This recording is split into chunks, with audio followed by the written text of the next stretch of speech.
एबीव्हीपीचा विद्यार्थी संघटनेचा नेता कन्हैया कुमार याच्यावर आता अभाविप ही आक्रमक झालेली आहे। कन्हैयाला नागपुरात चप्पल खावी लागली, पुण्यामध्ये काय खावं लागेल याचा त्यानं विचार करावा असा गर्भित इशारा अभाविपनं दिलेला आहे। कन्हैया कुमारला पुण्यामध्ये येण्याला आमचा विरोध नाही, मात्र त्याने इथे येऊन देशविरोधी घोषणा करू नये असा इशारा विद्यार्थी परिषदेचे प्रदेश मंत्री राम सातपुते यांनी दिलेला आहे।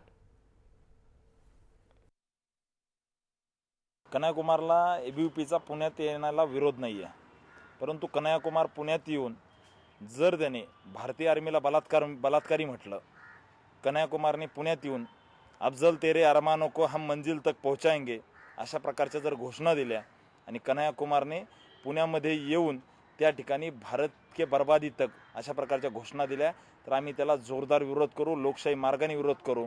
कन्हैया कुमारला त्या ठिकाणी स्पॉन्टेनियस रिॲक्शन म्हणून नागपूरमध्ये जी चप्पल मारली आहे, कन्हैया कुमारला पुण्यामध्ये काय काय पडेल हे कन्हैया कुमारने लक्षात ठेवावं आणि त्या ठिकाणी देशविरोधी घोषणा पुणेकर आणि एबीव्हीपी कदापि सहन करणार नाही।